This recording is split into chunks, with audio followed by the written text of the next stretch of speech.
Maayong adlaw sa inyong tanan mga ka-farmers. Welcome na naman muli sa ating YouTube channel.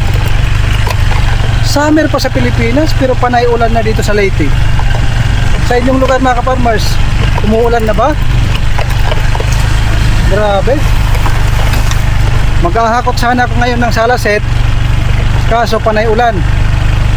Ang ginawa ko, bumili muna ako ng mga pako gagamitin sa paggawa ng kusina. Nandito si Brad, busy.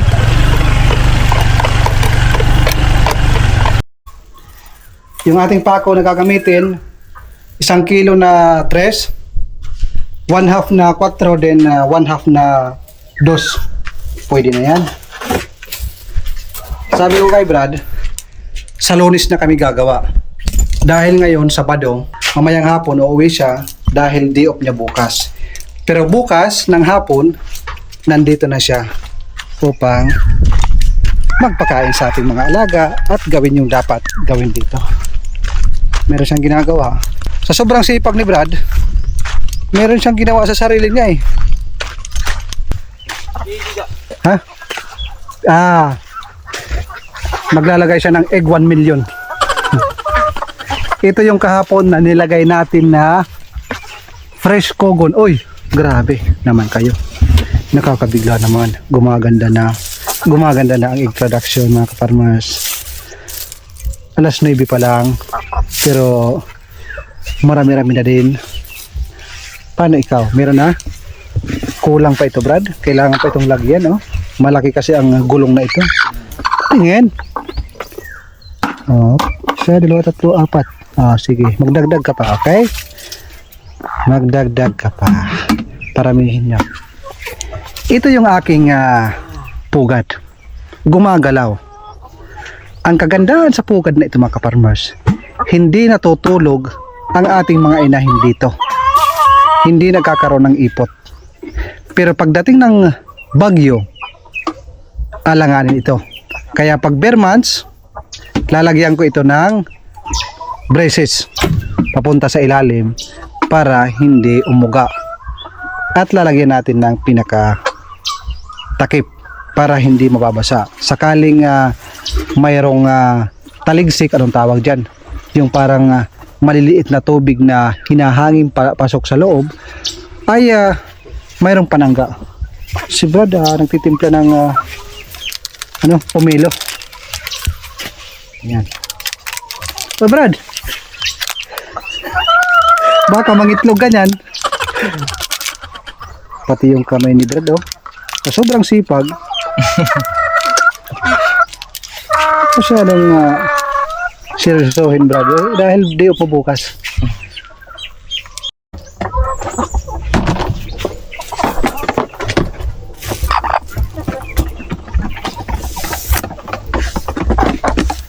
Wala na yan.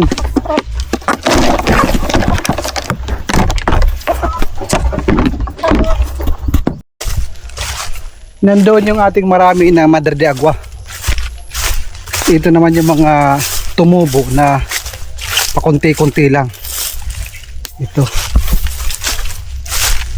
Ba't kaya namamatay mga ka-farmers yung ating nyug? Oh?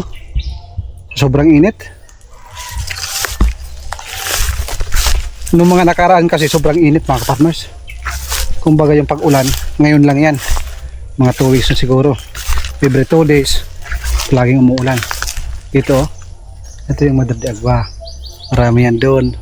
Paisa-isa na lang kasi nung nagtanim tayo, matindi yung sikat ng araw noon. Yung summer na lahat ng damo ay halos mamatay. Pero pasalamat tayo, mayroon mga nabuhay. Kukuha tayo, bibigyan natin sa ating mga alaga. Ito yung ating nakuha sa isang puno. Mayroon muna tayong kukunin doon para sa gagamitin sa kusina. Yung ating kitchen na pinagplaplanuhan dito kila Uncle. Col, pahingi muna kami ng anong tawag dito? Yung anong tawag ini? Slab.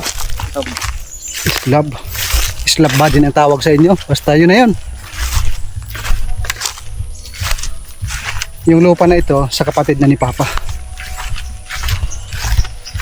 Meron. Grabe yung nyug sa kanila. Pakarami oh. Maganda dito ang imprasa. Yung sa akin kasi nabili, yung nabili ko kasi as in empty. Ni saging na isa wala. Yung nakikita nyo ngayon na mga tanim, ako lahat ang nagtanim niyan. Ayun oh, ang lalaki ng pugahan mga ka-farmers.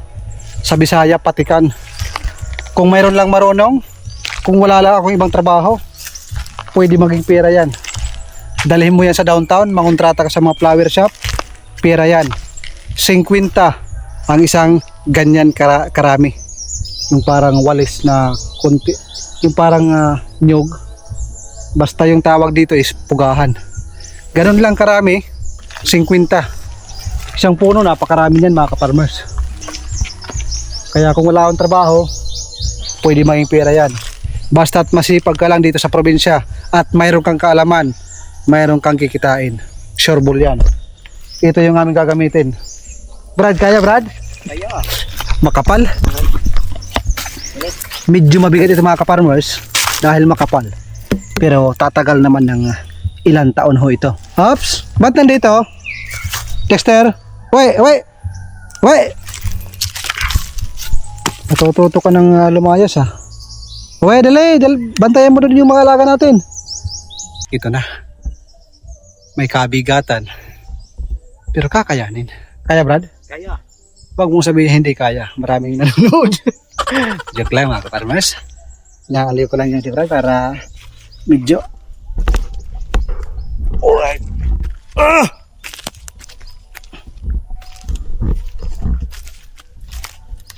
Parang kulang pa Brad ah. Sabihin natin isa.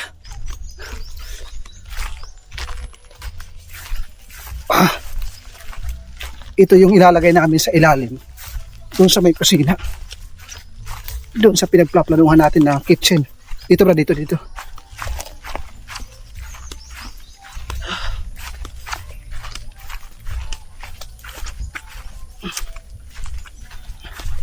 Dexter, sarap ng buhay mo ah.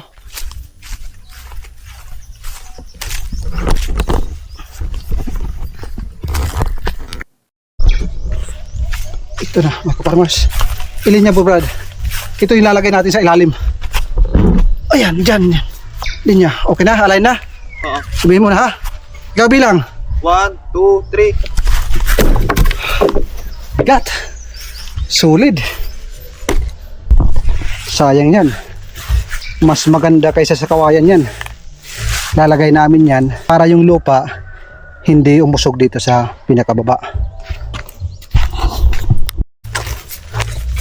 Ito yung pangalawa. Mas magaan. Pero makapal oh.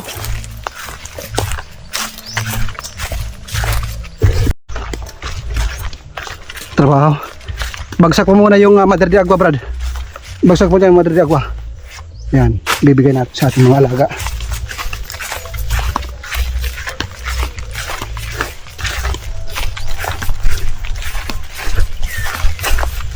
Up. Bilang. 1, 2, 3, go. Libre.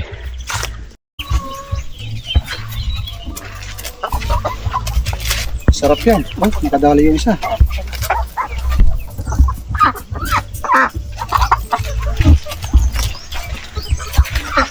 Kung i-compare natin yung bunga ng saging, mas gusto nila to.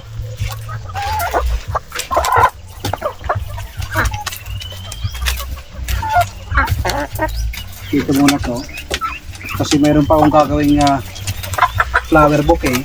Mag-aalas 10 na, alauna yung delivery.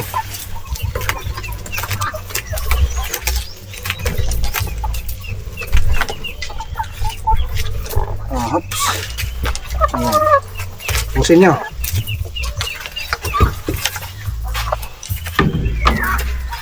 Kaya kung may plano kayong pumasok sa pagsisimula ng mga ganitong alaga, lahat ng livestock ay pwedeng pakainin natin ng Madre de Agua. Kaya huwag kayong magtatanim kung kaya mas mainam bago kayo magsimula, bago kayo umuwi sa inyong probinsya, magtanim kayo ng napakarami na ganito para pag nagsimula kayo, walang problema.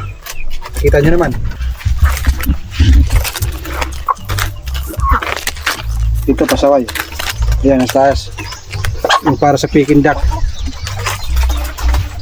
Special ka rin, no? Gusto mo ng solo, mangitlog ka na lang. Dali. Hirap nito pag busog. Yan ang hirap pag busog nito eh. Medyo may pagkamaarte pag busog. Siyempre, kahit nga tao nga naman pag busog, hindi na masyadong kakain. Pero yung ating heritage chicken, kahit busog na busog.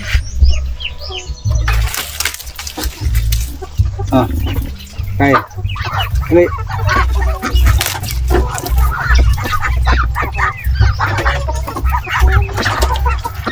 Arte ah. Pero pag gutom yan, wala, kakainin talaga nila yan. Pero dito, huwag yung kamay. Okay, ibabalihan ka.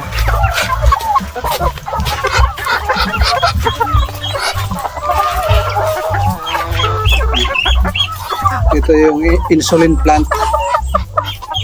Kinawawa.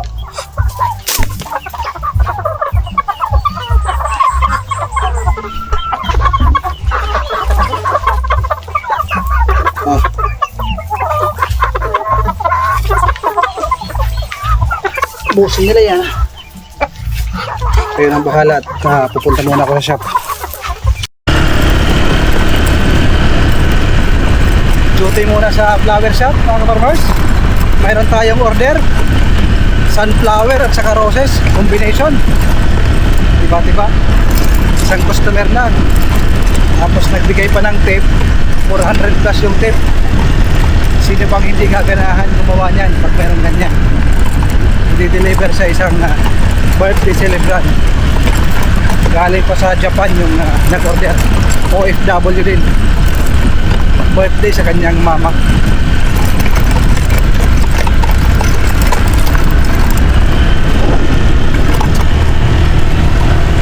Maulan na naman mga farmers.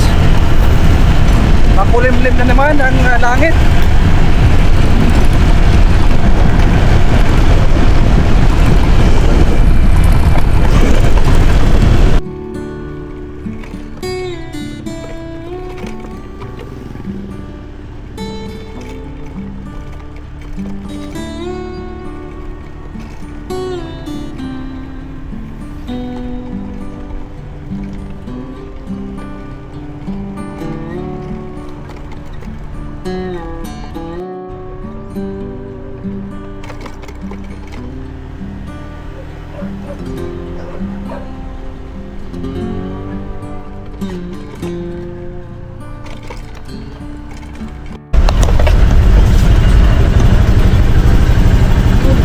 Nagawa tayo ng bouquet pero instead na naghahanap buhay dito, gastos na naman. Mother's Day. Bibili sana ng bigas, wala. Mother's Day ba? Yan talaga ang ating mga asawa. Merong mga pangailangan sa kanilang ang paganda. Ito yung order ngayon, mixed with red roses. Ito na yung ating tatlong sunflower. 6 lang na roses yung kasama dito, pero ginawa natin na 10 para yung ating customer mahiya pagdating ng Mother's Day o-order yan. Sabi nga ng amo ko, huwag mong isipin yun ngayon, isipin mo lagi yung future. Sa halagang magkano ito mama? 1.5. Sa halagang 1,500, meron ka ng hindi kagandahan na bouquet. Ready na ito sa delivery. Mamaya, 2:00 ng hapon. Ginabi tayo mga kaparmers. Madilim na. Meron tayong 2 tray na order, kaya kumuha tayo dahil isang kalahati lang yung nandun sa bahay. Pag mga ganyan mga kaparmers, ganyang kaliit, ang ginagawa ko, binibigay ko na lang yan sa customer. Kasi makikita nyo naman, no? Ang liliit. Ginagawa ko yung pasobra.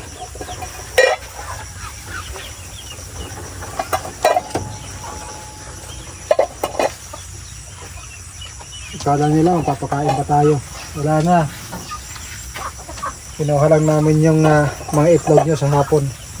Kasi minsan hindi ako nag-harvest pag hapon na. Kinabukasan ulit ng umaga.